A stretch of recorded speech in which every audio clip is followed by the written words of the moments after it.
Hello students. Hello. हाय। आज सुना अपन उपस्थित हैं। नॉर्मल क्या चल रहा है कैलपी का कार्बनिक रसायन, उसके यौगिक गुण, उसके आपकी जितने भी कार्बनिक रसायन के अंतर्गत है उसके अंतर्गत हम चलते हैं। कल मैंने बताया था कि संख्याएं एन का एक हो तो मैथ पढ़ते हैं, दो हो तो एथ, तीन हो ब्यूट, प्रो, चार हो ब्यूट, पांच हो पेंट, छह हो हेक्स, इस क्रम से बताया था।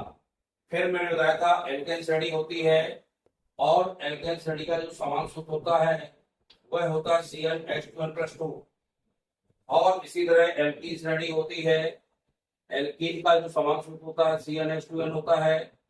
और एक श्रेणी होती है एल्काइन, जिसका समान सूत्र CnH2n-2 होता है। इस क्रम से आगे की ओर बढ़ते हैं। यदि हम एल्केन श्रेणी की बात करें तो एल्केन श्रेणी में मैथ है। यदि हमने एन के स्थान में एक रखा तो यहाँ पर भी एक रखना पड़ेगा।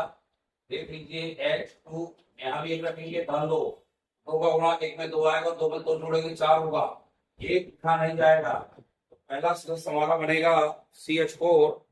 पहला सदस्य CH4 बनता है। और जब CH4 बनेगा, हमने बताया था आपको इसके अंत में एन लगता है। पहला क्या था, एन जब एक हो तो मैथ पढ़ते हैं और मैथ में एन की मात्रा लगाएंगे तो बन जाएगा मेथेन। मीथेन कहते हैं चाहे मेथेन कहते हैं। इस तरह से पहला सदस्य बन जाएगा। अब क्रम से हमें आगे की ओर बढ़ना है। कार्बन में एक एक बढ़ाते जाइए, H में दो, तो ये बन जाएगा आपका एथेन। यानी कार्बन की दो संख्या होगी, दो में दुगना करेंगे तो दूनी, चार में दो जोड़ देंगे तो हो जाएगा 6, बनेगा एथेन। सी में तीन होगा, X में हो जाएगा 8, प्रोप में N जोड़ेंगे तो बन जाएगा प्रोपेन। क्या बन जाएगा? प्रोपेन बन जाएगा। इस तरह हम आगे की ओर बढ़ते आएंगे। C4 इसको लिख लीजिए। C4 में 10, 4 दूनी 8 तो 10 बन जाएगा ब्यूटेन। 5 में 5 दूनी 10 दो 12 तो बन जाएगा आपका पेंटेन। 6 में H के 14 होंगे तो बन जाएगा हेक्सेन। कार्बन में की पढ़ाई से दो बढ़ाई दो ना करके दो जोड़ना है। 7 दूनी 14 2 16 तो बन जाएगा हेप्टेन। 8 दूनी 16 2 18 तो बन जाएगा ऑक्टेन। इसको लिख लीजिए सब लोग। 9 दूनी 18 2 20 बन जाएगा नोनेन। 10 दूनी 20 2 22 तो बन जाएगा डेकेन। कुछ नहीं याद करना, सिर्फ आपको ये पता हो कार्बन की संख्या को दुगना करके दो जोड़ा गया है तो एल्केन श्रेणी बनती है। क्या बनती है? एल्केन श्रेणी बनती है। इसी तरह से यदि हमें एल्कीन बनाना है तो इसके अंत में तो लगा था एन और एल्कीन के अंत में लगेगा इन। इन की बात करें, यहाँ एक लेंगे तो दोना होगा दो, यहाँ बनेगा CH2 और इसका बनेगा मैथ में इन जोड़ना तो बचाएगा मैथीन बनेगा। आगे की ओर चले, दो का दुगना 4 तो बन जाएगा एथीन। इन लगना है, तीन में तीन दूनी 6, प्रोप में इन प्रोपीन। C4H8 4 में दुगना करा हमने तो बन गया ब्यूटीन। 5 का गुना करा तो बन गया पेंट में इन। 6 का गुना करा तो बन गया हमारा हेक्सीन। 7 में गुना करा तो बन गया हेप्टीन। 8 में गुना करा तो बन गया ऑक्टीन। इसमें एन जुड़ा था, इसमें ई जुड़ा, देख लीजिए। 9 का गुना किया तो बन गया नोनीन और 10 का गुना करा तो बन गया डेकेन। बन गया ना? इस तरह से क्रम चलता गया और क्रम चलते हुए हमने क्या किया, अपन को इसमें सिर्फ दोगुना करते गए तो दोगुना करके हमारी एल्कीन श्रेणी बन गई। ये बहुत क्रमबद्ध तरीके से आपने 10th में पढ़ा था और चार चार ही पढ़े थे। आगे मैंने आज आपको इसमें बता दिए हैं। 11th में एक क्रमबद्ध पढ़ना पड़ेगा ताकि आगे जो टिपिकल चैप्टर आने वाला है IUPAC नामकरण, तो नामकरण बड़े आसानी से बनेगा जब आप इनको पढ़ लेंगे और ये आपसे बनने लगेंगे। जब ये आपसे बनने लगे, और जैसे ही बनने लगेंगे तो फिर आपको समस्या नहीं आएगी, आप बहुत आसानी से इसको बखूबी पढ़ पाएंगे।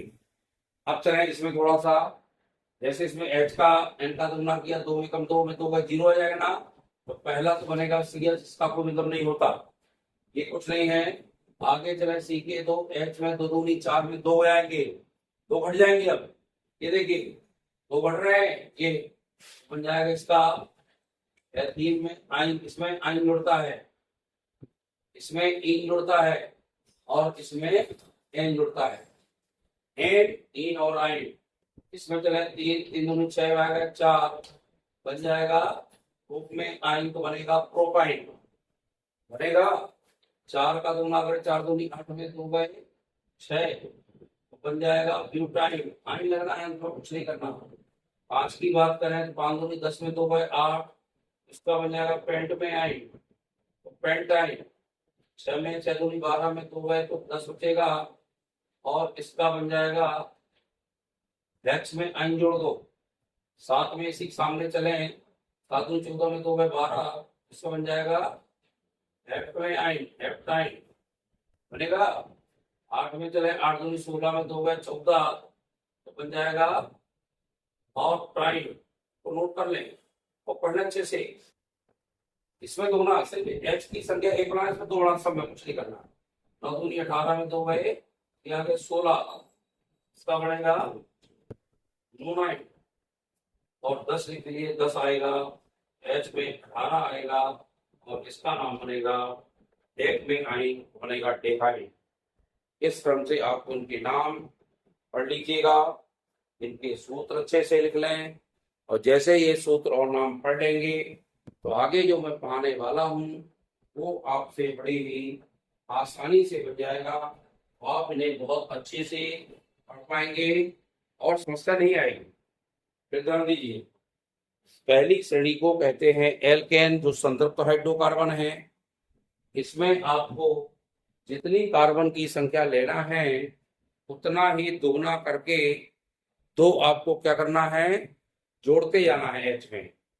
जैसे कार्बन हमने 2 लिए तो 2 का दोगुना, 2 दूनी 4 होगा ना, तो 4 में 2 जोड़ दे तो 6 बन जाएगा, और जैसे ही 6 बना उसका नाम हो जाएगा, क्योंकि हमने बताया था एन की संख्या का ध्यान दीजिए।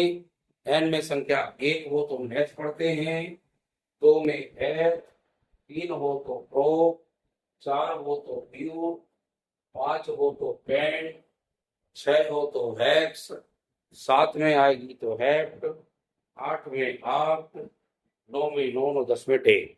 सामने लिखे हैं, सिर्फ हमने कुछ नहीं किया, सामने सबके समान सूत्र लिखे ऊपर, CnH2n+2, एन की संख्या लिखते हुए एच में उसको दोगुना करिए और दोगुना करके दो जोड़ते जाइए, तो आपकी पूरी एल्केन श्रृंखला तैयार हो जाएगी। कोई सूत्र याद करने की आवश्यकता नहीं पड़ेगी। इन में बात करें तो NCH2n होता है, तो NC की संख्या को उससे दोगुना करते जाइए तो आपकी इन श्रृंखला बन जाएगी। और वो मत बोले 1 की 2 की 3 की संख्या आएगी, उसी के आधार पर आपको आगे के संख्या लिखते आना है और सूत्र लिखते आना है। इसी तरह आयन की बात करें, आयन में भी आपने देखा कि चारों तरफ से इसमें कार्बन की संख्या को दोगुना कर दो तो इसमें आप घटा दो, तो जैसे ही घटाएंगे तो आयन की श्रृंखला बन जाएगी। ये आपने देख लिया अच्छी तरह से, और इसको घटाते हैं और फिर आगे बढ़ते हैं। अब कि हम आगे क्या करें, 11वीं का 8वां चैप्टर चल रहा है ये, और 8वां चैप्टर आपका क्वार्टरली में भी आना है, इसलिए आप इसको अच्छे से पढ़ें ताकि आपसे क्वार्टरली का पेपर अच्छा बन सके और आगे की ओर बढ़ें। तो हमने एल्केन श्रृंखला में आपको बताया है पहला सदस्य क्या बनता है, मीथेन। हम बता दें कि एल्केन श्रेणी में से एक हाइड्रोजन परमाणु जब घटा देते हैं तो एक हाइड्रोजन परमाणु घटाने पर जो बना हुआ यौगिक है उसे हम मूलक कहते हैं। क्या कहते हैं? मूलक। जैसे हमने एल्केन है, एल्केन श्रेणी में एक हाइड्रोजन हटाया तो इसका एन हटेगा और एल वाई एल जुड़ेगा। क्या हटेगा? एन हटकर वाई एल को जोड़ना है, तो एन को हटा देंगे ना, अब क्या जोड़ेंगे? ये तो वही है, अब यहाँ वाई एल जोड़ दो। तो इसका नाम था, देखिए एल्केन, एन हट गया, एल जोड़ दिया, तो नाम बन गया स्टूडेंट एल्किल। क्या बन गया? एल्किल बन गया। इस तरह से हमारा ये बनेगा। अब कैसे बनते हैं इसकी बात करें। पहला तो हमने CH4 लिया था, एक H आपको हटाना है, तो CH4 का नाम बताया था मैंने आपको, मीथेन। मेथेन की बात करेंगे, जैसे एक हाइड्रोजन यहाँ हटेगा तो यहाँ CH3 बनेगा और आगे एक बॉन्ड खाली होगा, क्योंकि मैंने आपको पहले ही पढ़ाया था कार्बन का जो गुण होता है चतुसंयोजी होता है, यानी कार्बन 4 संयोग का प्रदर्शित करता है। तो यदि हमने 3 हाइड्रोजन लगा दिए हैं, एक खाली हो गया ना, ये खाली है, उसको बॉन्ड लगा देंगे, एक बॉन्ड लगा देंगे, इसके साथ कुछ ना कुछ यहाँ लगेगा, तो उसका बैलेंस कार्बन का पूर्ण हो जाएगा। तो इसका नाम था क्या? अभी मैंने पढ़ाया है मीथेन। एन हटाइए, एल जोड़िए, तो नाम बनेगा मेथेन। हिंदी में देखें, मेथेन और एल जोड़ा है स्टूडेंट, क्या बन गया? मेथेन। ये पहला सदस्य है, एल्केन श्रृंखला का पहला सदस्य मेथेन से हाइड्रोजन मेथिल बन गया। दूसरा सदस्य ले लें, दूसरा क्या बताया था? एथेन। इसमें हाइड्रोजन का लिए तो C2H5 बनेगा और इसका नाम होगा, एथेन था, एन हट गया, एन जुड़ गया, तो बन जाएगा एथिल, बन जाएगा एथिल। C के 3 लेकर H8 ले लें, हाइड्रोजन हटा दें, C3H7, ये बन गया आपका प्रोपेन, और प्रोपेन में एन हटा तो बन गया प्रोपिल। क्या बन गया? प्रोपिल। बड़ा आसान है, बहुत क्रमबद्ध तरीके से चले, अब चीज आसान है, कभी दिक्कत नहीं है। और में चले, C4H10, हाइड्रोजन हटाइए, बना C4H9, नाम बताइए, इसको कहते थे ग्लूटेन, एन हट गया, क्या मतलब? इस तरह C3H7 क्या कहेंगे? प्रोपिल। C3H7 क्या है? प्रोपिल है ना। C2H5 की बात करें तो एथिल है, इसका नाम भी आप लिख लें ताकि आपको पढ़ने में दिक्कत ना। एथिल है, ये प्रोपिल है, ये प्रोपेन है, ये एथेन है। एन हटाते जाइए और इसमें एल जोड़ते जाइए। क्यों एन हटाया? क्योंकि यहाँ से एक हाइड्रोजन हट गया है, एक हाइड्रोजन हटेगा तो एल जुड़ेगा, हाइड्रोजन को हटाकर निकाल एल को जोड़ना है और एन को हटाना है। इस तरह से आगे बढ़ते आइए आप। 5 में 5 दूनी 10 दो 12, एक एच हटा तो C5H11 आया, तो इसको क्या कहेंगे? पेंटेल। और ये क्या था? पेंटेन। ये था पेंटेन ना, एन हटा दिया और एल जोड़ दिया, पेंटेल बन गया। इस तरह से हेक्सेल, हेप्टेल, ऑक्टेल, नोनेल और डेकेल बनते जाएंगे, वो आपको पूरे बना लेना है। और ये कुछ नहीं करना, जो एल्केन श्रेणी है हमारी, पूरी श्रेणी में एल्केन में हमको एक हाइड्रोजन हटाना, क्या बनेगा? CnH2n+1 था ना, अभी हटा हो जाएगा CnH2n, ये +2 था, और जब इसका एक हाइड्रोजन हटा देंगे क्या हो जाएगा? +1। एक बॉन्ड यहाँ खाली हो जाएगा कुछ ना कुछ।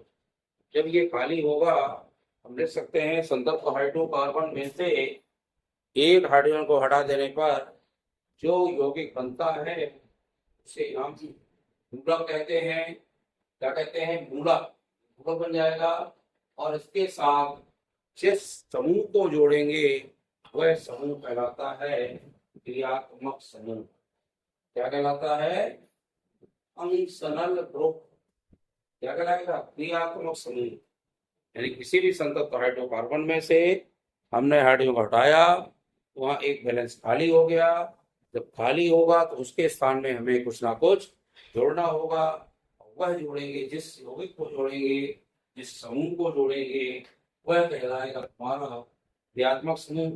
यानी एक क्रियात्मक समूह भी देखना है। कौन कौन से क्रियात्मक समूह होते हैं अगले वीडियो में आपको बताऊंगा। सिर्फ आप इतना जानिए कि हमने इलेक्ट्रॉन को हटाया एक हाइड्रोजन, तो समूलक बना हमारा। समूलक के नाम में एथिल, मेथिल, प्रोपेल, ब्यूटेन, इस तरह से क्रम से पहला मेथिल, दूसरा एथिल, तीसरा प्रोपेल, चौथा ब्यूटेन, पांचवा pentane, hexane, heptane, octane, nonane, decane बनते जाएंगे। और इनमें जिस समूह को जोड़ेंगे वह समूह हमारा क्रियात्मक समूह कहलाएगा।